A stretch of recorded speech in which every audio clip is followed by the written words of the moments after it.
this. You mentioned relative identity. Do you know who mentions that relative identity? Who's written? Peter Geach has written about it recently. Actually, yeah, relative identity. So actually, what does this have to do with? What does that have to do with the Sapiens? He's going to join us next. He's going to join us next. What does that have to do with? But anyway, are you about to refute Peter Geach or something? Or you don't know what he says? What does he say? What does Peter Geach say? I just asked you. All right, so Muhammad Hijab is pressing God logic on relative identity, saying he doesn't know what it is. So let's see his critique of relative identity and if he knows what it is. Do you or not? How many times you could ask this question?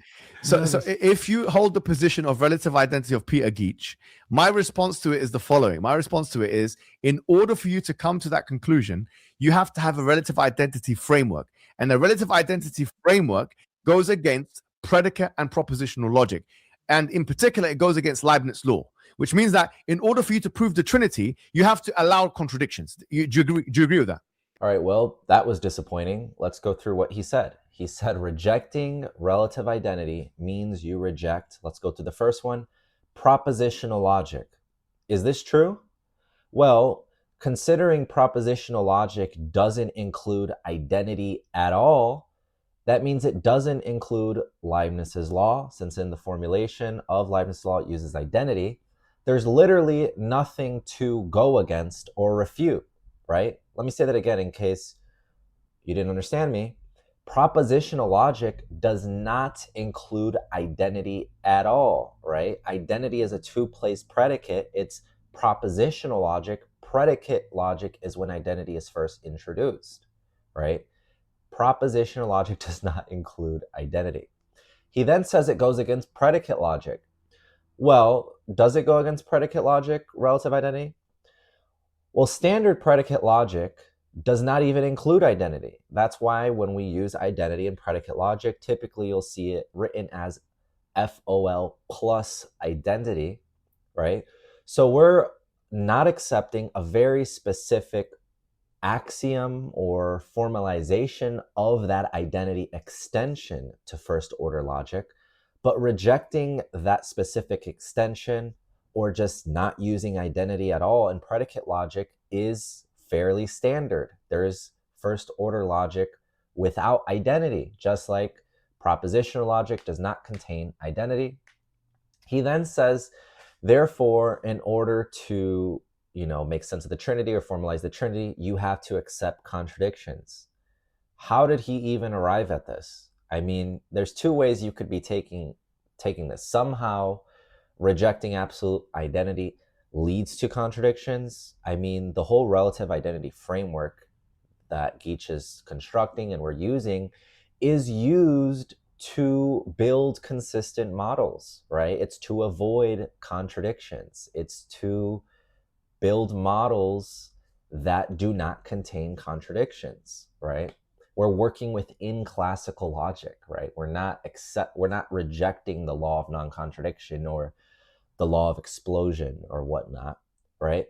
Or you could be taking him to flat out be saying, if you hold to relative identity, you just reject the law of non-contradiction. That's just absolutely false. I mean, I don't know where he got this from.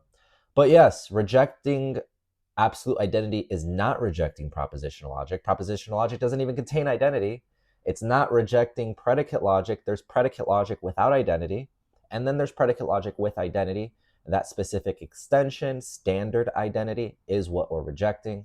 And we're using a relative identity framework. And then he says rejecting absolute identity is rejecting Leibniz's law. Is this true? Well, depends how you phrase it. It's rejecting Leibniz's law as it's standardly formulated with the absolute identity operator, and it's not rejecting Leibniz's law insofar as the rest of the formula is intact and we are just relativizing identity within the formalization. Not to mention, when you say we're rejecting Leibniz's law is not a monolith. There are standardly three Leibniz's laws. There's the axiom schema of the indiscernibles of identity. There's the SOL interpretation of the indiscernibles of identity. And then there's the SOL interpretation of the identity of indiscernibles. Right? There's two formulas, one axiom schema, all of which are called Leibniz's law. And so we're not even going to touch the second order logic formalization. We're going to assume that he's talking about the axiom schema, which is foundational in identity. If he's talking about quantifying overall properties, you don't do that in first order logic, right? In standard predicate logic, nor do you do that in propositional logic. So there would be no reason to talk about that. The axiom schema, we just replace the normal identity, standard identity, with a relative identity operator, which is still just a restricted Leibniz's law. We're not just rejecting Leibniz's law.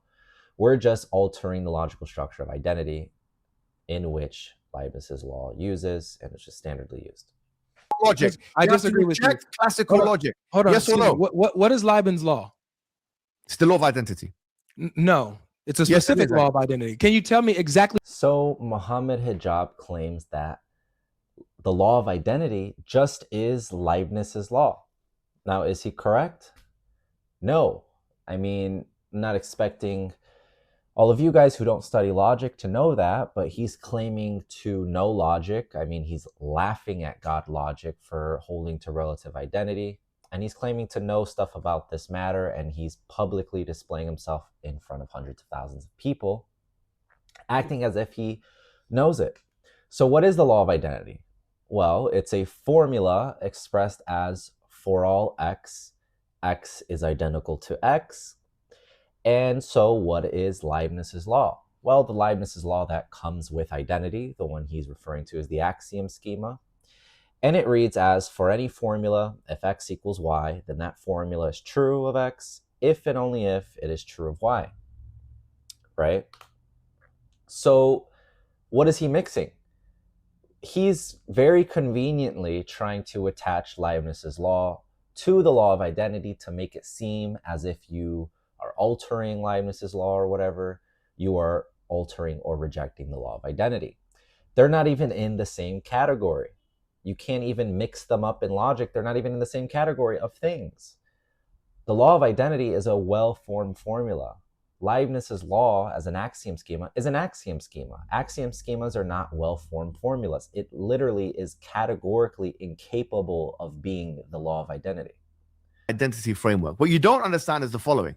What you don't understand is in order for you to put forward a relative identity framework, you have to reject Leibniz law. Leibniz law, or the law of identity, is in fact one of the three major pillars of propositional logic. You have three pillars of proposition. Well, now we know this is false, right?